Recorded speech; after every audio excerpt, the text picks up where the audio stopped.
Hello student, मैं पंकज सिंह। तो हमारी क्लास चल रही थी क्लास 11 सब्जेक्ट मैथ्स। तो इसमें हम चैप्टर नंबर 13वां सांख्यिकी पढ़ रहे थे। तो आज ये आपका 12वां भाग है। तो इसमें हम आज पढ़ने वाले हैं उदाहरण नंबर 12 और बारंबारता बंटनों का विश्लेषण, एनालिसिस ऑफ फ्रीक्वेंसी डिस्ट्रीब्यूशन। तो ये हम आज पढ़ने वाले हैं। तो नेक्स्ट है उदाहरण नंबर 12। तो ये दिया गया है निम्नलिखित बंटन के लिए माध्य, प्रसरण व मानक विचलन ज्ञात कीजिए। तो ये आपके पास यहाँ पे टेबल दी गई है जिसमें आपका ये वर्ग अंतराल दिया गया है और इनकी यहाँ पे ये फ्रिक्वेंसी दी गई है। तो जो आपका ये सीरीज दी गई है तो ये आपकी सतत सीरीज है। अब इसका हमने यहाँ पे माध्य, प्रसरण और मानक विचलन ज्ञात करना है। तो सबसे पहले आप लोगों को जो प्रसरण का फॉर्मूला है जो हमने निकाला था तो उसको आप लोगों को नोट करना है। वो आपका होता है प्रसरण का जो फॉर्मूला होता है sigma square equal to H square upon N square into N summation F into Y square minus summation F into Y का होल स्क्वायर। तो ये आपका प्रसरण का फॉर्मूला होता है। अब इसी के द्वारा हम इस क्वेश्चन को सॉल्व करेंगे। तो इसको हम सॉल्व कर लेते हैं। तो ये आपका यहाँ पे क्वेश्चन है। तो इसमें आपकी जो वर्ग अंतराल दिए गए थे और इनकी यहाँ पे फ्रीक्वेंसी दी गई थी। अब हम इसको कल्पित माध्य के द्वारा हम इसको सॉल्व करेंगे। आप लोग चाहो तो इसको दूसरे मेथड से भी सॉल्व कर सकते हैं। तो यहाँ पे हम कल्पित माध्य लेंगे। तो उसके लिए हम सबसे पहले माध्य बिंदु निकालेंगे। तो माध्य बिंदु आप लोग किस प्रकार से निकालेंगे आपको पता होगा। आप क्या करते थे, जो वर्ग होते हैं उनका आप लोगों को लोअर लिमिट और अपर लिमिट को ऐड करके अपॉन 2 करना है। तो यहाँ पे जो लोअर लिमिट है और अपर लिमिट है अपॉन 2। अब इसमें आप लोग करेंगे फर्स्ट वाले में। तो इसमें लोअर लिमिट कितनी है 30 है प्लस 40 और अपॉन 2 यानी आपका हो जाएगा ये 70 अपॉन 2। तो ये आपका हो जाएगा फर्स्ट जो माध्य बिंदु आ जाएगा वो आपका 35 आ जाएगा। तो इस तरीके से आप लोग यहाँ पे माध्य बिंदु निकालेंगे। तो ये आपका फर्स्ट माध्य बिंदु 35 हो जाएगा। अब दूसरा माध्य बिंदु निकालेंगे। तो दूसरे में आप लोग देख लीजिए यहाँ पे जो इसकी लोअर लिमिट कितनी है 40 और अपर लिमिट कितनी है 50। दोनों को ऐड करके और अपॉन 2 करेंगे तो यहाँ पे हो जाएगा आपका 90 अपॉन 2। तो ये निकल के आ जाएगा आपका 45। तो दूसरी जो आपकी माध्य बिंदु होगा वो आपका कितना होगा 45 होगा। इसी तरीके से आप लोग तीसरा माध्य बिंदु निकालेंगे। तो 50 प्लस 60 करेंगे तो ये 110 हो जाएगा और उसका आधा करेंगे तो ये आपका 55 हो जाएगा। नेक्स्ट आपका माध्य बिंदु आ जाएगा 65 आ जाएगा। उसके बाद 70 प्लस 80 करेंगे तो उसका माध्य बिंदु आपका 75 आ जाएगा। इस तरीके से आप लोग माध्य बिंदु निकालेंगे। अब आपको यहाँ पे कल्पित माध्य के थ्रू इस क्वेश्चन को सॉल्व करना है। तो आप लोग दूसरे मेथड को भी इस क्वेश्चन को सॉल्व कर सकते हैं। तो यहाँ पे हम इसको कल्पित माध्य के द्वारा इसको हम सॉल्व करेंगे, क्योंकि यहाँ पे जो कल्पित माध्य के द्वारा जो ये आंकड़े हैं ये छोटे हो जाएंगे, तब हमें जो कैलकुलेशन करने में दिक्कत नहीं होगी, हम जल्दी कैलकुलेशन करेंगे। चाहो तो आप लोग सीधे एफ से यहाँ पे सीधे कर सकते हैं, लेकिन हम यहाँ पे वाई निकालेंगे। तो वाई निकालने के लिए हमें यहाँ पे कल्पित माध्य निकालना है। तो सबसे पहले कल्पित माध्य आप लोग यहाँ पे देख लीजिए, जो बीच वाला है इसमें जो हमने माध्य बिंदु निकाला है तो इसमें आप लोग देख लीजिए कल्पित माध्य आपका बीच का होगा। तो आप लोग एक को मान लीजिए। तो हम यहाँ पे 65 को कल्पित माध्य मान लेते हैं। तो 65 आपका कल्पित माध्य जो आपका ए होता है तो ये आपका 65 हो जाएगा। अब यहाँ से आप लोग वाई निकालेंगे। तो जो आपका वाई होगा वो आपका क्या होगा एक्स माइनस ए अपॉन एच। तो ये होगा, आप लोग इसको इस तरीके से लिख लीजिए, जो आपका वाई इक्वल हो जाएगा एक्स माइनस ए अपॉन एच। अब यहाँ पे एक्स क्या होगा, एक्स आपका फर्स्ट जो माध्य बिंदु होगा वो 35 हो जाएगा। उसके बाद माइनस करेंगे और 65 करेंगे। एच क्या होगा आपका, जो यहाँ पे वर्ग दिया गया है, इनका अंतर। तो कितने का अंतर है प्रत्येक में आप लोग देख सकते हैं। तो यहाँ पे 10 का अंतर है, तो अपॉन में 10 आ जाएगा। अब आप लोग इसको सब्ट्रैक्ट करेंगे तो ये आपका आ जाएगा -30/10 हो जाएगा। तो ये कट के आपका -3 बच जाएगा। तो फर्स्ट आपका y -3 आ जाएगा। इसी तरीके से आप लोग दूसरा y निकालेंगे। तो दूसरे को आप लोग किस तरीके से निकालेंगे, तो y इक्वल क्या हो जाएगा, x -65/h कितना है 10। तो x दूसरा यहाँ पे आ जाएगा कितना है 45 है, तो 45 यहाँ पे रख देंगे। अब माइनस करेंगे, सब्ट्रैक्ट करेंगे तो यहाँ पे कितना आ जाएगा -20/10 हो जाएगा। तो ये कट जाएगा तो ये -2 आ जाएगा। इसी तरीके से आप लोग सारे जो y हैं उनको निकालेंगे। तो एक एक करके आप लोग निकालेंगे। तो ये सारे आप लोग इस तरीके से निकालेंगे। अब इसके बाद आप लोग क्या करेंगे, जो y² है वो आप लोग निकालेंगे। तो क्योंकि हमें जो फॉर्मूला में चाहिए यहाँ पे y² चाहिए, तो हम जो हमने y निकाला है उसी को हम स्क्वायर करेंगे। तो y आपका ये है, तो -3 का स्क्वायर करेंगे तो ये आपका प्लस में आ जाएगा 9 आ जाएगा। -2 का स्क्वायर करेंगे तो ये आपका 4 आ जाएगा। -1 का 1 हो जाएगा, 0 का 0 हो जाएगा। तो ये इसी तरीके से आप लोग इनके स्क्वायर करेंगे।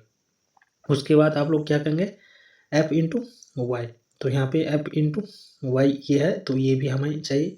तो f इंटू वाई करेंगे तो f आपका ये है और y आपका ये है। तो 3 इंटू -3 करेंगे तो आपका हो जाएगा -9। उसके बाद हम नेक्स्ट करेंगे, f कितना है 7 और इंटू -2 करेंगे तो ये -14 हो जाएगा। और f इंटू वाई करेंगे, f तीसरा नंबर 12 है और y आपका कितना है यहाँ पे -1 है।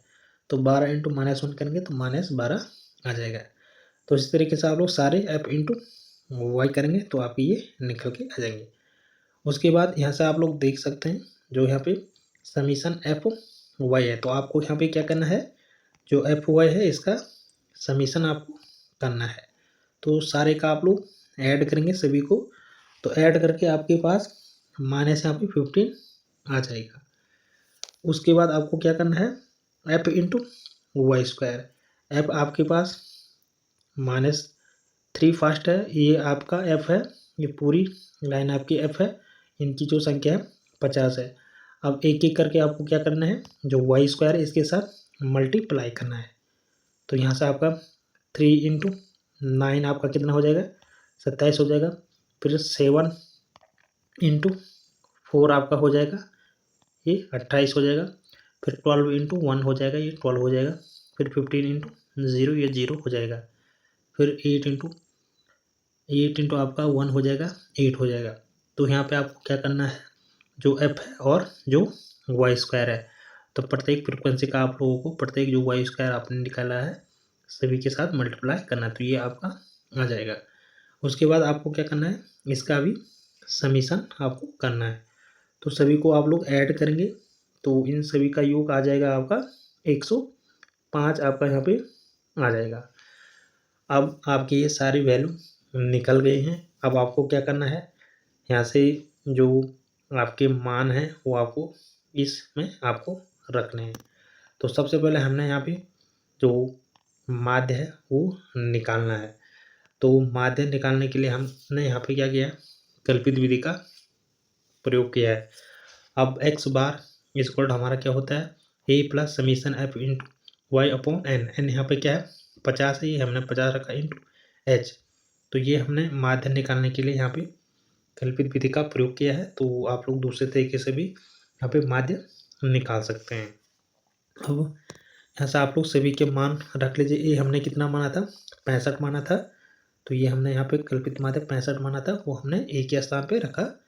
अब उसके बाद सिग्मा f इंटू वाई, तो कितना आया था ये समीशन करके f इंटू वाई, तो ये माइनस आपका यहाँ पे 15 आया है।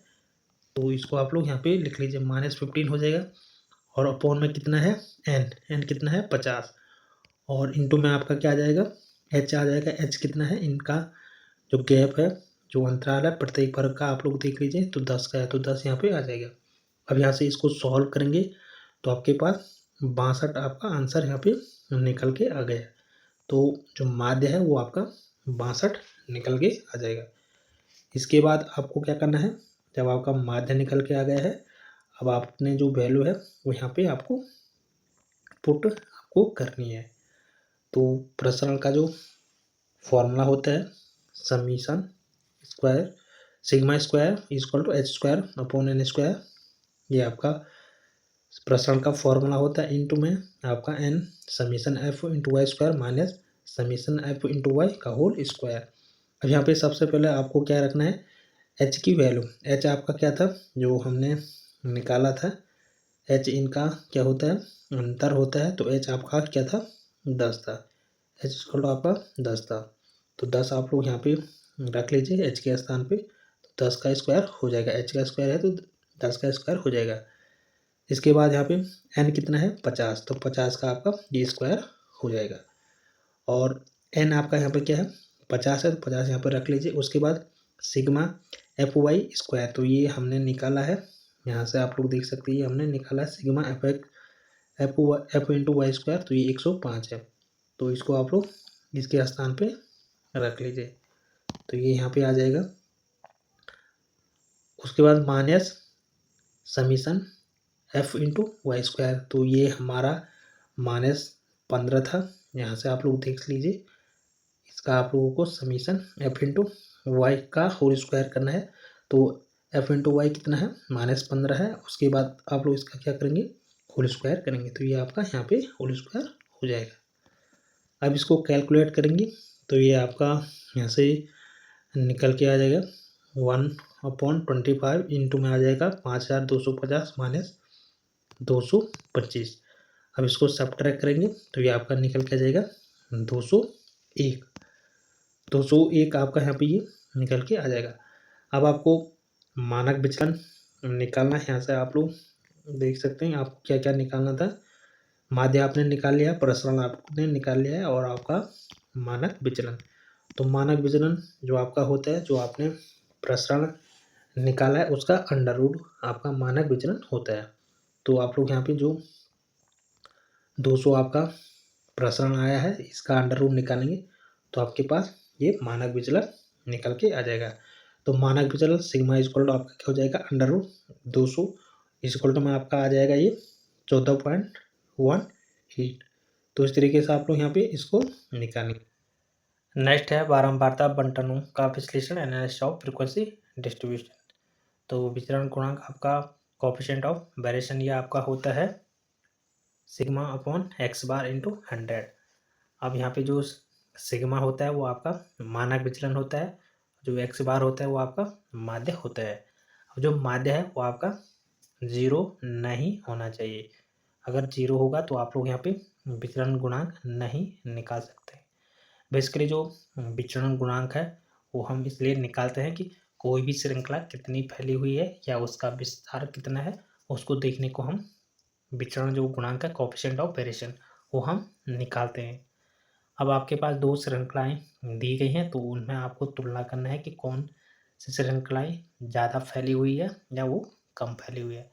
तो उसको निकालने के लिए आपको यहाँ पे जो विचलन गुणांक है कोएफिशिएंट ऑफ वेरिएशन वो आप यहाँ पे ज्ञात करते हैं।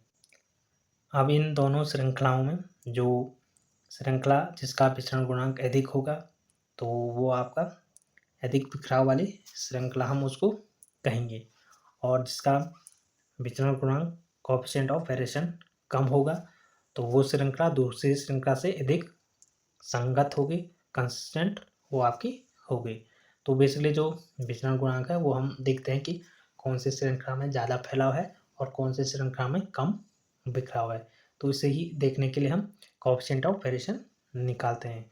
तो ये इसका फॉर्मूला है, तो अब हम आगे इसका यूज करेंगे। तो आज हमने जो पढ़ा है, तो उदाहरण नंबर 12 और बारंबारता बंटनों का विश्लेषण, एनालिसिस ऑफ फ्रीक्वेंसी डिस्ट्रीब्यूशन, ये हमने आज पढ़ा है। आगे हम पढ़ने वाले हैं दो समांतर माध्य वाले बारंबारता बंटन की तुलना, comparison of two frequency distribution with same mean, और उदाहरण नंबर 13 को हम